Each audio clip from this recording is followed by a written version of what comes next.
Il avait demandé aux Iraniens de tenir bon, promis que l'aide arrivait, mais 48 heures après ces déclarations de Donald Trump, la perspective d'une intervention américaine semble s'éloigner. Est-ce un lâchage dans les règles de l'art? À quoi est-il dû? Et le mouvement de révolte du peuple iranien peut-il survivre à la répression féroce qui s'est abattue sur lui? On va débattre de tout cela avec nos invités. Bonjour à vous, Fariba Ashtroudi. Bienvenue sur ce plateau. Vous êtes journaliste, écrivaine iranienne. Vous avez vécu la guerre des 12 jours dont vous avez tiré un ouvrage, La guerre des 12 jours, Iran-Israël 2025, journal de bord aux éditions Chèvrefeuille étoilée. Et vous êtes aussi présidente de l'association Mohsen Ashtroudi. Bienvenue sur ce plateau. On accueille également Adel Bakawan. Bonjour, vous êtes directeur de l'Institut européen pour les études sur le Moyen-Orient et l'Afrique du Nord et auteur du livre La décomposition du Moyen-Orient. 3 ruptures qui ont fait basculer l'histoire aux éditions Talendier. Puis on est également avec Alban Mikosi de notre service international. Bonjour à vous, Alban. La répression est lancée, on l'a dit. Des milliers, peut-être même selon certains des comptes d'associations, des dizaines de milliers de victimes sont déjà à déplorer, comme en attestent ces images qui parviennent malgré ce blackout d'Internet qui se poursuit à l'heure actuelle pour le 8e jour consécutif. Des milliers de morts donc et des Iraniens forcés désormais de reconnaître leur participation devant les caméras de la télévision d'État iranienne. Regardez ces images, elles sont commentées par Jordan Klein. Au centre de l'image, sous le portrait du guide suprême, le chef du pouvoir judiciaire iranien interroge des manifestants arrêtés. Des images de propagande diffusées à la télévision d'État. Nous sommes allés sur le balcon et avons commencé à jeter des blocs de béton. Des aveux forcés, mise en scène contraire à la présomption d'innocence. Ils portaient l'uniforme des forces de sécurité. Je ne sais pas ce qu'il s'est passé, pourquoi j'ai fait une chose aussi stupide. Même moi, je sais qu'ils veulent diviser notre Iran. Une répression à huis clos, dénoncée par les ONG. Le dernier bilan évoque près de 3500 manifestants tués.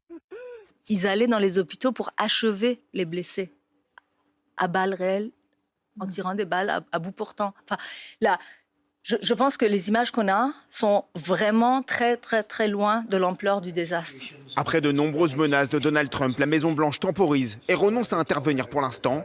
Selon Washington, l'Iran a renoncé à 800 exécutions de manifestants. Information difficile à vérifier. À l'ONU, le représentant du régime avertit.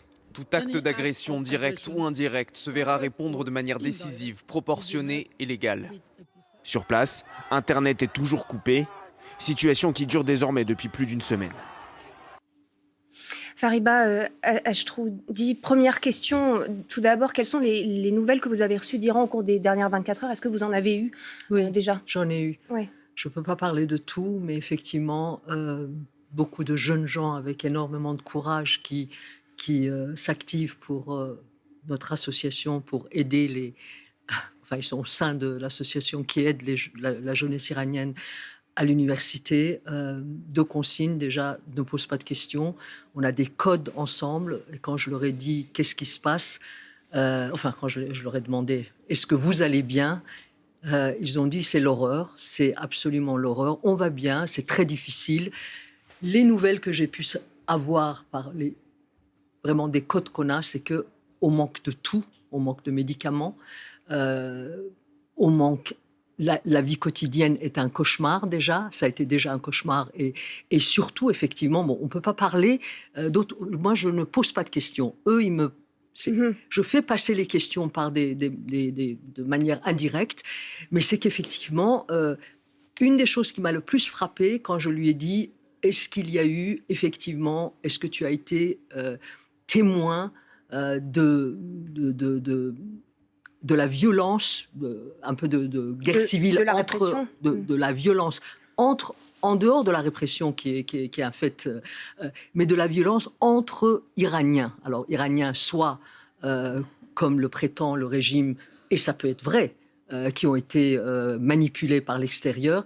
Il m'a dit il y a de tout, mais la répression est absolument atroce. Ce qui est terrifiant, ce que je vois avec ce sinistre personnage, M. Égei, qui est le chef du judiciaire, c'est un des personnages les plus détestables qu'il soit, parce que il est directement, c'est celui qui donne directement des ordres d'exécution.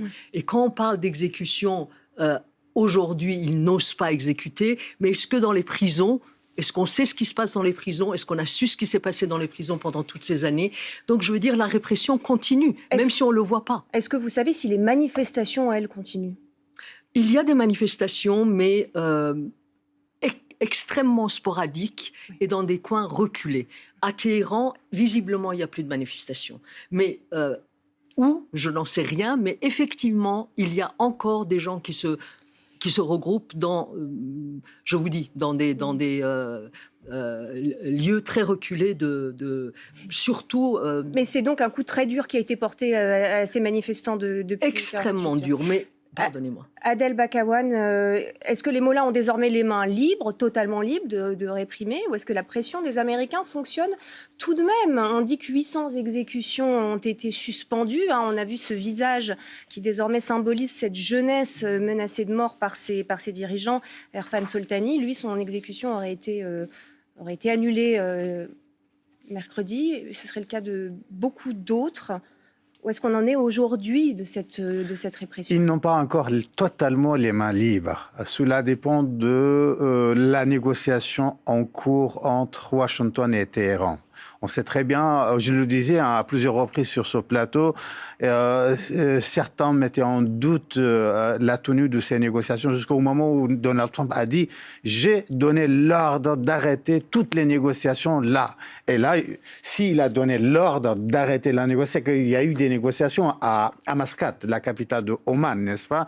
Et c'est vrai, Steve Witkoff n'était pas sur place, c'est vrai, Arakchi n'était pas sur place, mais c'est vrai aussi, il y avait les 12 grandes délégations irano-américaine sur place. Et oui, aujourd'hui, la négociation n'est pas aboutie. Et tant que la négociation n'est pas aboutie, les mollahs, les ayatollahs n'ont pas encore totalement la main libre. Mais je pense personnellement que ces ayatollahs, ils sont des gens suffisamment pragmatiques pour comprendre qu'à ce jour-là, la République est nue. La République est face à son destin. Ou bien il capitule à la Kadhafi. Vous savez ce qu'il a fait Kadhafi? Kadhafi, au moment où Saddam Hussein est tombé, il s'est rendu compte que ou bien il doit rendre aux Américains la totalité de ses infrastructures, des armes de destruction massive, ou bien son régime sera menacé. Et là, je pense on n'est pas très, très, très loin à ce niveau-là. C'est-à-dire quoi? C'est-à-dire une capitulation des mollahs face aux Américains pour avoir la main libre sur la population iranienne. Et une dernière phrase, et je m'arrête. Une capitulation sur les 3 points. D'abord, le programme atomique. Oui. Ensuite, le programme balistique, oui. Et après, le programme milicien. Une fois les 3 programmes livrés aux Américains, chaque programme, bien évidemment, dans son cadre, là, les mains auront la main libre. Mais je voulais dire une dernière phrase, si vous me permettez. Plus que jamais, le peuple iranien est seul face au pouvoir. Ouais, c'est la solitude du peuple iranien, j'en ai parlé. Mais il y a un autre problème, monsieur le sait très bien, je le pense, c'est que ce n'est pas que vis-à-vis des Américains. Au sein de ce régime et au sein de la nomenclatura du chiisme, il y a des dissensions énormes. Il y a des ayatollahs qui sont depuis des années extrêmement critiques. Il y a le grand ayatollah Sistani qui est en Irak, qui a condamné toutes ces exactions depuis des années. Et il y a la société civile iranienne, il y a au sein de la nomenclatura, même des gardiens de la Révolution, alors là, je ne dis pas que c'est par humanisme, mais c'est pour sauver effectivement leur intérêt, Qui dirait ça va trop loin, même pour nous, ça va trop loin là? Absolument, oui. Parce que la fracture est décisive là, aujourd'hui, avec entre la société civile et le peuple iranien et l'ensemble de ceux qui détiennent le pouvoir. Est-ce que le moindre de ces arguments peut être entendu par l'ayatollah Khamenei? Voilà ce que dit son neveu qui est exilé en France sur l'antenne de France Info Radio bien, oui. Ce matin, vous le connaissez très bien. Il dit ceci, Mahmoud Moradkhani, Ali Khamenei fait partie des grands dictateurs de l'histoire qui lutteront jusqu'à leur dernière goutte de sang. Oui, mais j'ai écrit un livre sur, justement, sur Ali Khamenei, Les larmes de Dieu, aux éditions Gallimard. Khamenei ne reculera devant rien, surtout que déjà, il est déconnecté totalement, comme tous les dictateurs en fin de règne. Mais, pardonnez-moi, à la rigueur, ceux qui pourront se débarrasser de Khamenei n'en auront plus rien à fiche. Sauf que c'est vrai, c'est comme il est très très bien entouré et c'est très difficile de l'atteindre. Mais si on veut l'atteindre, on pourra l'atteindre. En tout cas, on laissera vous voyez. Ouais, si on veut, on peut. C'est ce que dit Absolument. encore Caroline Leavitt, la porte-parole de la Maison Blanche, dans la nuit. Écoutez-la. Ce que je dirais à propos de l'Iran, c'est que le président et son équipe ont fait savoir au régime iranien que si les meurtres se poursuivent, il y aura de sérieuses conséquences. Alors, Alban Mikosi, c'est assez frappant ce qui se passe aux États-Unis. On entend la Caroline Leavitt dire les frappes, elles sont toujours une possibilité qui est sur la table. En même temps, elles n'ont pas lieu et on apprend que des alliés très très puissants ont fait pression sur les Américains pour que justement elles n'aient pas lieu. Alors, les Américains veulent maintenir une incertitude stratégique, ça c'est normal, c'est logique. Mais effectivement, on a appris entre hier et ce matin qu'un certain nombre de pays voisins ont envoyé des gros warnings, si vous voyez ce que je veux dire. Je vous propose qu'on regarde ensemble une carte pour bien comprendre. Donc l'Iran, c'est le pays que vous voyez, que nous avons grisé. Et vous voyez que tout autour, que ce soit la Turquie, l'Arabie Saoudite, les Émirats Arabes Unis, Bahreïn, le Qatar et Oman, tous ont envoyé des signaux à l'administration américaine en leur disant « n'intervenez pas militairement, ne faites pas ça ». Vous remarquez qu'on a mis... Pour quelle raison ? Pour 2 raisons principales. Alors du côté turc, le message a été très clair par le président Erdogan. Il n'est pas question d'accepter des millions et des millions de réfugiés iraniens en Turquie. Comme ça, au moins, c'était très clair et ça a été dit publiquement et tout de suite. Du côté des régimes d'Arabie Saoudite et du Golfe, c'était plus la stabilité régionale et le risque eux-mêmes d'être bombardés en cas de représailles du pouvoir iranien. Oui. C'est pour ça que nous avons mis le Koweït en orange. En réalité, le Koweït ne s'est pas prononcé publiquement, mais lui aussi abrite des bases américaines. Et puis, on a mis en orange la situation d'Israël, qui est particulièrement intéressante, parce que le gouvernement israélien n'a pas particulièrement incité, c'est le moins qu'on puisse dire, les Américains à intervenir. Il est plutôt resté très dubitatif, demandant aux Américains de bien mesurer les risques. Et on apprend, c'est l'information de ce matin, que les Israéliens et les Iraniens se sont parlé par l'entremise de Moscou et du cabinet de Vladimir Poutine pour que, si représailles il y avait, elles ne soient pas dirigées vers Israël. Vous comprenez que les Américains avaient donc perdu un peu le contrôle de la situation. Voilà aussi pourquoi cette opération n'a jamais eu lieu. Même Donald Trump, finalement, a les mains liées quand il s'agit d'agir. Écoutez, ce matin, hier soir, on avait l'impression qu'il y avait un consensus golfien par rapport à l'Iran et les États-Unis d'Amérique. Mais ce matin, on a appris qu'il y a une dissensus, il y a une fracture au sein des pays du Golfe. Déjà, le Koweït, il ne s'est pas prononcé, mais ce n'est pas grave parce que le Koweït ne compte pas énormément. Ce qui compte, c'est les Émirats. Enfin, d'abord l'Arabie Saoudite, ensuite les Émirats. Le Qatar, le Oman et l'Arabie Saoudite se sont prononcés clairement auprès de Donald Trump pour ne pas intervenir. Pourquoi ? Parce que, d'un, pour la sécurité et 2, pour la question économique, le pétrole, etc. Mais par contre, les Émirats, ils n'ont pas pris position. Ils ne sont pas intervenus. Là, ils sont plutôt ils vont plutôt vers le contraire de l'opposition. Ils sont pour les frappes, pour résumer. Je ne dis pas pour le frappe. Ils veulent démontrer qu'ils ont une voix singulière et ils ne partagent pas la position saoudienne qui se prend pour le leadership des pays arabes. Alors là, les Émiratis, ils ont mis entre parenthèses leur lobby, etc., etc. Et ils donnent l'impression qu'ils ne seront absolument pas opposés à des frappes contre la République d'Iran. Vous voulez dire qu'on est loin d'un consensus sur cette question et que Donald Trump peut quand même trouver des pays de la région qui soient favorables si jamais il décide d'y aller? Mais écoutez, je pense que Donald Trump... il s'est prononcé trop tôt par rapport à la question.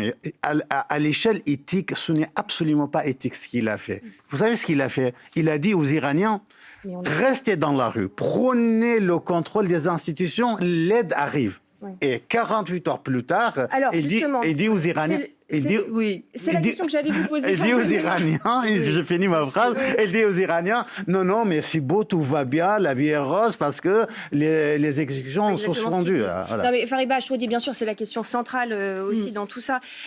Comment vous ressentez-vous cette hésitation américaine, qui est plus qu'une hésitation? On a l'impression que ces frappes, elles ne vont plus avoir lieu. Ça peut changer, mais c'est plutôt un soulagement ou c'est un sentiment de trahison pour vous? Très sincèrement, mon avis n'a aucune importance. Ce que je veux vous dire, c'est que quand j'étais pendant les 12 jours sous les bombardements, j'ai vu je dirais pas, je suis pas porte-parole de l'ensemble des Iraniens, mais la détestation contre les mollahs s'est retournée contre un sentiment national qui, premièrement, vous n'allez pas nous bombarder, on a déjà assez de problèmes. Secondo, vous n'allez pas nous confisquer notre lutte. C'est-à-dire que tous ces gens qui étaient depuis des années, surtout les jeunes, le mouvement Femmes, Vie, Liberté, veulent... La plupart étaient légalistes. Ils savent très bien que les mains nues, ils n'arriveront pas à se débarrasser des mollahs. Mais néanmoins, monsieur a parlé de la position de Trump. Moi, je veux parler, et sans aucun problème personnel avec monsieur Reza Pahlavi. J'ai aucun problème personnel avec personne. Mais j'ai vu là-bas des purs royalistes, je l'ai déjà dit sur votre antenne, qui se sont des royalistes intramuros, qui ont été effarés de voir que M. Reza Pahlavi, avec Israël, voulait libérer l'Iran avec des drapeaux israéliens. Il y a la peur d'une nouvelle ingérence étrangère, comme avant le régime des mollahs. Ils ne font pas confiance. On a eu dans l'histoire de l'Iran le coup d'État de la CIA contre Mossadegh. Oui. On a eu et on voit la région, on voit la carte de la région qui parle d'elle-même. Ce que a dit monsieur que j'ignorais est très très intéressant sur ce que les Israéliens ont dit. Parce que vous voyez, très sincèrement, les Israéliens pensaient que les Iraniens avaient une sympathie pour celui qui viendrait les débarrasser des mollahs. Ce n'est pas le cas. Et ils ont compris que ça se retourne contre eux. Je veux dire, une chose que je vais vous dire également, c'est que quand je suis en Iran, moi je suis terrifiée par ce qui s'est passé à Gaza, personnellement. Quand je suis allée en Iran, j'étais incroyablement surprise de voir que les Iraniens n'en avaient rien à fiche. Au contraire, et c'est, tout ce qui est compréhensible n'est pas admise. Quand je leur disais, mes femmes et enfants, on n'en a rien à fiche, c'est les Iraniens qui les ont aidés, notre argent va là-bas.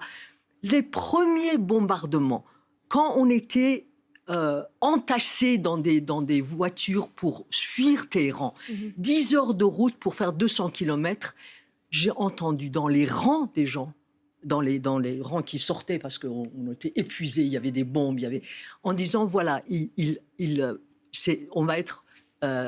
Il espère pour nous un nouveau Gaza. C'était la première fois qu'il y avait une prise de position, et je ne veux pas dire encore une fois, je suis pas... Vous parlez de la guerre des 12 jours, bien évidemment, que vous avez vécu, vous étiez sur place. J'étais impressionnée de voir à quel point, vous le savez mieux que moi, partout dans le monde, l'opinion publique change au jour le jour et par rapport à ce qu'ils vivent au quotidien. Donc, je pense que néanmoins, ce qui a changé aujourd'hui, et c'est là où je dis, ce qui a changé aujourd'hui, c'est que après cette répression terrifiante, ce n'est plus... La situation a changé pendant... et ça, c'est une des choses qu'on m'a dit, mes jeunes, c'est que ça a changé depuis que tu as été ici. Cette répression aveugle, terrible, atroce, alors, les responsabilités viendront après. Ce n'est plus possible. Il y a une fracture absolument absolue entre la population et ce régime dans son ensemble. Est-ce que vous dites que c'est une fracture absolue, mais il y a un pouvoir de cette répression qui est plus fort que tout en apparence? Du moins, est-ce que c'est déjà... la partie est déjà perdue cette fois-ci. C'est la suite d'une longue liste de révoltes populaires à quoi on assiste aujourd'hui. Donald Trump, lui, on sait, il a d'autres problématiques sur le feu. On l'a vu ce matin recevoir Maria Corina Machado, se faire remettre d'ailleurs son prix Nobel. On sait qu'il y a le Venezuela aussi, il y a la Russie, absolument. il y a l'Ukraine, il y a le Groenland désormais. Il y a le Groenland, et on sait que ça va très vite. C'est que comme je vous ai dit, vous oubliez la partie intérieure. La société civile iranienne, les grands ayatollahs, au sein de ce pouvoir, il y a vraiment des gens qui savent qu'ils ne peuvent pas continuer comme ça. Ils vont couler tous ensemble, que ce soit par intérêt ou vraiment par éthique. Ils savent qu'il y aura une prochaine fois et encore une prochaine fois. Il va y avoir. Ils vont pas s'arrêter. Le peuple ne va pas s'arrêter. Oui, on sait très bien que le régime iranien n'est pas monotone, n'est pas unilatéral. Il y a une pluralité de visions, d'approches, de paradigmes, etc. Mais en fin de compte, il y a quelqu'un qui décide. Il y a aussi, il ne faut jamais oublier, les gardiens de la révolution, n'est-ce pas, les Pasdaran. Les Pasdaran ont, pour le moment, c'est vrai, il y a des modérés, mais les Pasdaran ont la main lourde sur toutes les institutions. personnellement, je pense, les semaines, les mois, les années à venir, l'Iran nous sera probablement, pour que je nuance, plus une menace pour Israël, pour les pays arabes, pour la Turquie et les pays voisins. Mais la République islamique d'Iran disposera toujours tous les moyens, tous les mécanismes, toutes les institutions pour pouvoir réprimer le peuple. Allez, merci beaucoup à tous les trois. On continue de suivre d'aussi près qu'on le peut, bien sûr, et avec vous aussi, merci. Ces mouvements de contestation en Iran, mais on va parler aussi de politique française dans un instant sur cette antenne. Ordonnance ou 49.3, on aura peut-être la réponse ce soir, puisque Sébastien Lecornu vient de l'annoncer. Il va s'exprimer, le Premier ministre. Que va-t-il nous dire? On va faire le point sur les options, le pour et le contre de chacune, juste après le rappel des titres avec Louise Bernard.